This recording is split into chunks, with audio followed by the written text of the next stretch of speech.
Good evening and welcome to Bedtime Story in Lockdown. Are you sitting comfortably? Then I shall begin. Arthur was a penguin and a worrier. With Dad's help, he almost always managed to solve his problems. But that didn't stop him worrying. At the moment, Arthur had something really special to worry about.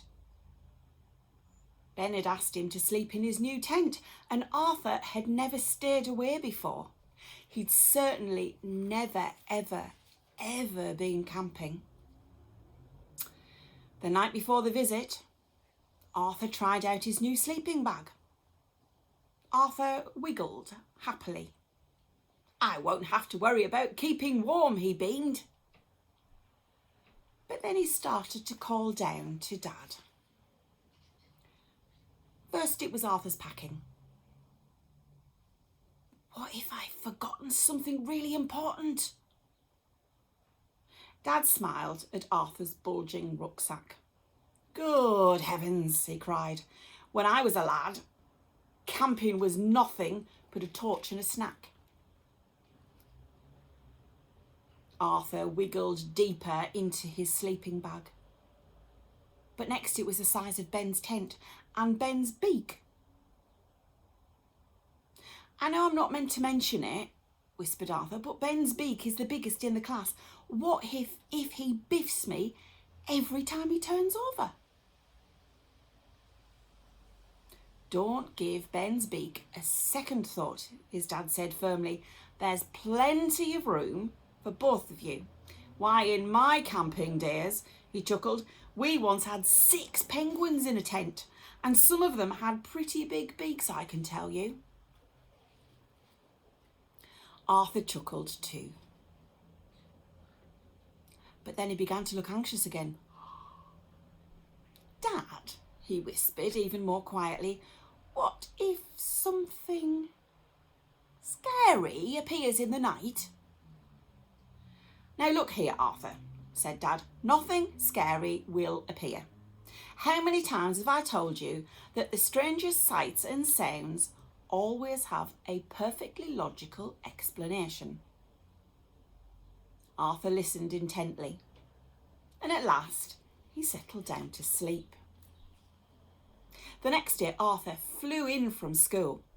He couldn't wait for Dad to take him to Ben's house. But when Ben's mum came to meet them, Arthur started shuffling. Whatever is it? Asked his dad. Dad? You won't come to collect me in your Saturday hat? But before Dad could reply, Ben was tugging at Arthur's flipper.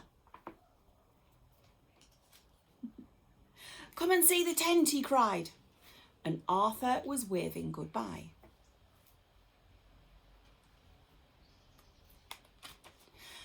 It was the most hectic evening of Arthur's life, and there was no time for all the worrying.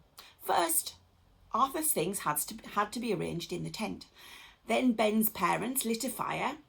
We're going to fry supper by starlight, they announced.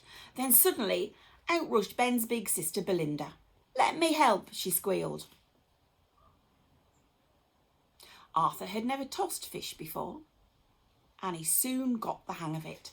Well caught, Arthur, cried Ben's mum. That's the highest tonight. After supper, there were noisy games and a sing-song. I know what to do, said Belinda in a spooky voice. Let's tell scary stories. But Ben's mum was firm. Bed, she said. There's been quite enough excitement for one night. Arthur and Ben crept into the tent. Ben's family went indoors, and just for a moment, all was quiet. Isn't this brilliant? Whispered Ben in the darkness. But then he got the hiccups. Every time Ben hiccuped, it made Arthur jump. and he just started to feel a little nervous. "Try holding your breath," he suggested helpfully. At last, the spaces between Ben's hiccups became longer, but then Arthur thought he could hear other, more worrying noises. Ooh, ooh. "What's that, Ben?" he asked anxiously. Ooh, ooh. Now Ben could hear the noises too. At a stroke, his hiccups stopped. But his beak began to chatter. With trembling flippers, Arthur and Ben opened the tent flap.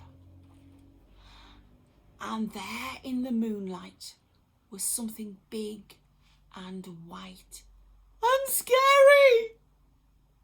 Ben was in a panic. "It's the abominable snowman," he stuttered. Arthur was frightened too. "I wish Dad was here," he whispered. But then he remembered what Dad had told him the night before, and he delved for his torch. "Don't worry, Ben," said Arthur. "I'm sure there's a perfectly logical explanation." Slowly, Arthur lowered the beam of his torch. Suddenly, he gave a great whoop of relief. "Look, Ben," he cried, "it's the abominable snowman. And he's got penguin feet and a dinosaur nightdress on." "Woo, woo," giggled Belinda, and she ran back indoors and slipped under her duvet. After their discovery, Arthur and Ben talked far into the night. Late next morning, Belinda brought them breakfast, or was it lunch, in their sleeping bags. When Dad came to collect him, Arthur hardly noticed his Saturday hat. He was too busy telling Dad about his adventures. At home, Arthur spent a long time rearranging things in his room.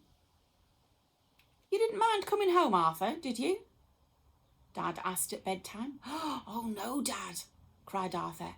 "It's great to be back, but whatever is it?" "It's so quiet here," whispered Arthur, "and I don't know if I'll be able to get to."